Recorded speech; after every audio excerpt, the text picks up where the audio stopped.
that have already started, really since last year. Some of us, of course, were for several years, but it's an honor to be a part of this very, very important group that loves immigrants. We have started a national grassroots and ad campaign calling for comprehensive immigration reform that's consistent with biblical values. And there are many Catholic priests, as I've already mentioned, and of course many, many different groups and pastors throughout this nation. You might want to look at some of the ads, please, that include these biblical values.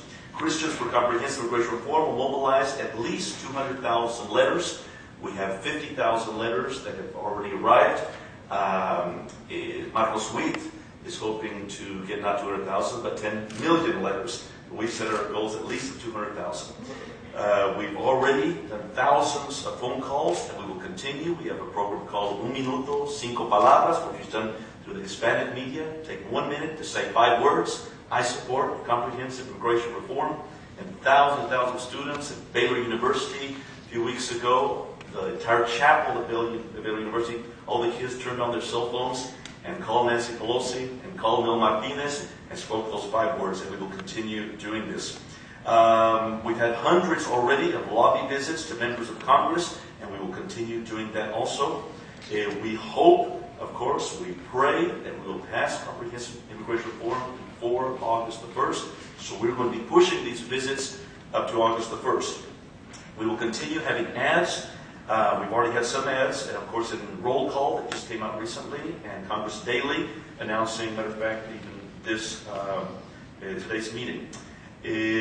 Of course, this group includes Christian organizations, churches, high-profile leaders.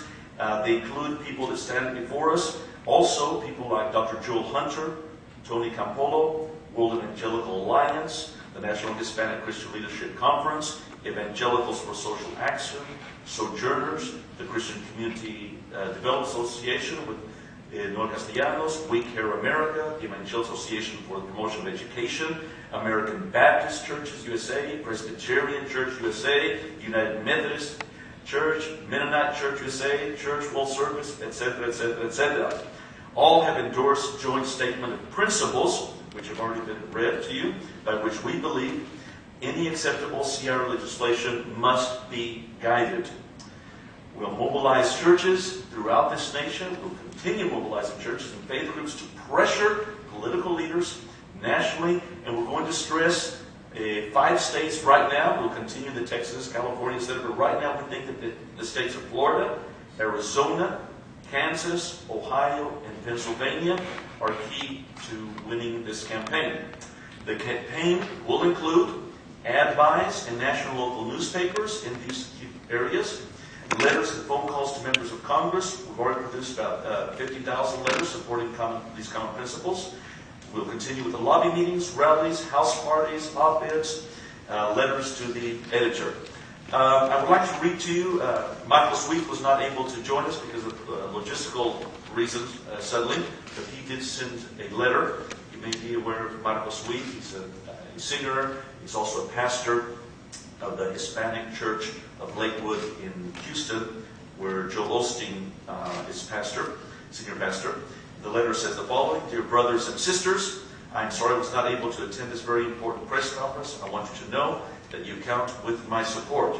As stated in our letter of combined integration, despite our differences on other issues, thousands of religious leaders are working together to see comprehensive immigration reform enacted this year because we share a set of common moral and theological principles that compel us to love and care for the stranger among us. The current U.S. immigration system is broken, and now is the time for a just and compassionate solution. I think this is very, very important to all of us, those 2 words. Yes, we want justice, but we want compassion. We think it is entirely possible to protect our borders while establishing a viable, humane, and realistic immigration system consistent with our values.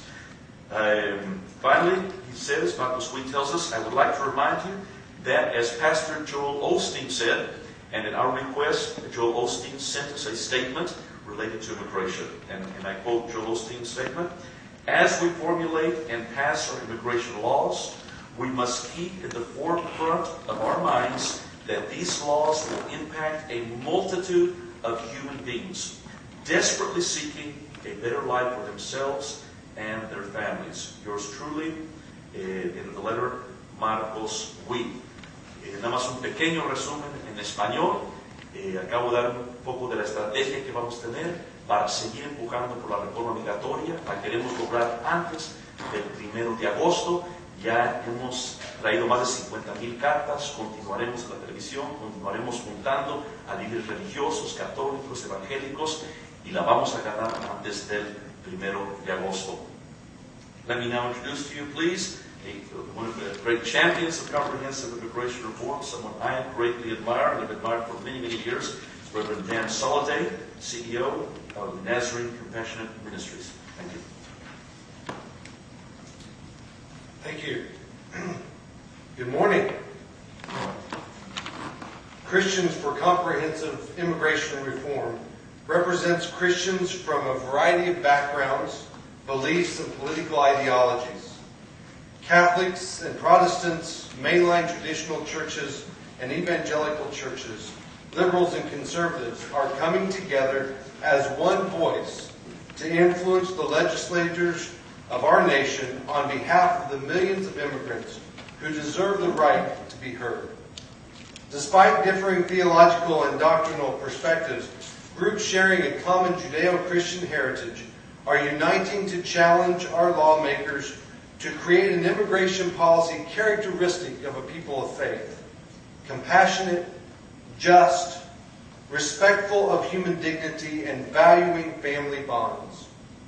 I am an ordained minister in the Church of the Nazarene, which is an evangelical denomination with 1.4 million members. The Church of the Nazarene was founded on Skid Row in Los Angeles, California in 1895 by a United Methodist pastor and a medical doctor to be a church that cares for and speaks out on behalf of those who are silenced by poverty and the lack of connection to those in power. We intend and are committed to comprehensive immigration reform. All of us here today as Christians with different heritages are called to care for the outcast, the stranger, and those who have no voice to speak on their own behalf. Our immigration system is broken, and we are here today representing millions of Christians across this great nation to give voice to those who fear losing their jobs, leaving them with no ability to feed their families. We are giving voice to those who have been living in the U.S. for years, have birthed their children here, and are now being separated from their families. I personally worked with families whose children have been asked to go back to their country of origin and live with people they do not know for 2 years before they can come back in and receive citizenship. As a people of faith, we value the family and challenge systems that tear it down. America is a place where good, hardworking people from different backgrounds, cultures, countries of origin, and faith traditions can find a safe place to support their family. A USA Today Gallup poll last month showed that 78% of Americans support an earned path to citizenship for undocumented immigrants currently living in this country. This is a tremendous shift in public thinking from a year ago and reflects a growing understanding of Americans as to the needs and the potential of our immigrant workers and their families. We call on policymakers to pay attention to this growing chorus of voices calling for compassion and progress in our immigration reform. Our immigration system is unhealthy for our immigrants, for our economy, and for our values. A comprehensive reform is necessary, and it's necessary now. We ask Congress to please act now, make our immigration policies just and compassionate. Now I'd like to introduce Reverend Derek Harkins, the pastor of 19th Street Baptist Church here in Washington, D.C., and a board member for World Relief, who we are a member organization with. Very proud to introduce Reverend Derek Harkins.